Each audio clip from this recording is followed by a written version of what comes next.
मार्गी लागलाय। मला अतिशय आनंद आहे की जनसुरक्षा कायदा हा दोन्ही सभागृहांनी मंजूर केलेला आहे। मी यापूर्वी देखील सांगितलं, या कायद्याच्या संदर्भात मोठी लोकतांत्रिक प्रक्रिया आपण केली। 25 लोकांची संयुक्त चिकित्सा समिती बनवून सर्व पक्षीय नेत्यांच्या समोर कायदा मांडला, क्लॉज बाय क्लॉज त्याच्यावर चर्चा केली। समितीने त्या ठिकाणी जी काही सूचना दिल्या त्या सूचना आपण इन्कॉर्पोरेट केल्या। समितीचा रिपोर्ट एकमताने आला, एकही डिसेंट नोट त्या रिपोर्टला नाही।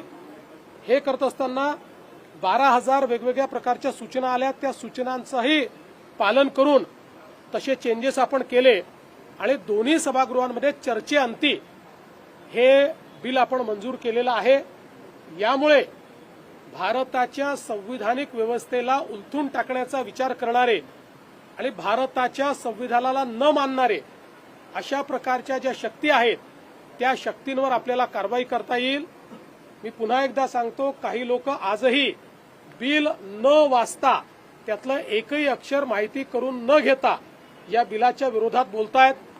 त्यांनी जर बिल वाचलं तर ते कधीच या विरोधात बोलणार नाही, कारण या बिलाच्या विरोधात बोलणारे एक प्रकारे या देशातल्या जे काही कडवी डावे विचारसरणी आहे, लेफ्ट विंग एक्स्ट्रीमिझम आहे, त्याच्याच विचाराला कुठेतरी पुढे नेण्याचा प्रयत्न करतायत, नकळत प्रयत्न करतायत। त्यामुळे त्यांनी हे बिल वाचावं। या बिलाने कोणाचाही आंदोलनाचा अधिकार काढून घेतलेला नाही।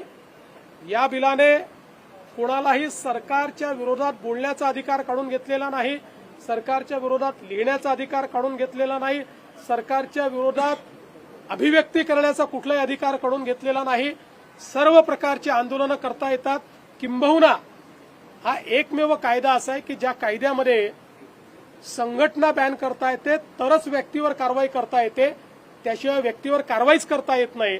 आणि संघटनेवर कारवाई करण्याकरता हा पहिला कायदा असा आहे की ज्यामध्ये अपराधाला नाहीतर आपण पहिले अरेस्ट करतो आणि त्यानंतर कोर्टापुढे जातो, पण इथे कोर्टासारखी जी व्यवस्था उभी केली आहे, हायकोर्टचे जज किंवा रिटायर्ड जज, डिस्ट्रिक्ट कोर्ट जज आणि पीपी असं एक मंडळ तयार केलं आहे। पहिले त्यांच्या पुढे पुरावे घेऊन जावं लागेल आणि त्यांनी पुरावे योग्य असं म्हटलं तर बॅन होईल। आणि अशा प्रकारचा बॅन केल्यानंतरही त्या संघटनेला 30 दिवसामध्ये हायकोर्टात जाण्याची मुभा असणार आहे। अशा प्रकारचा कायदा तयार केलेला आहे जनहितामध्ये, लोकहितामध्ये आणि संविधान आपलं हे सर्वोपरी असलं पाहिजे याकरता कायदा तयार केलेला आहे। बघा, कारवाई होईल।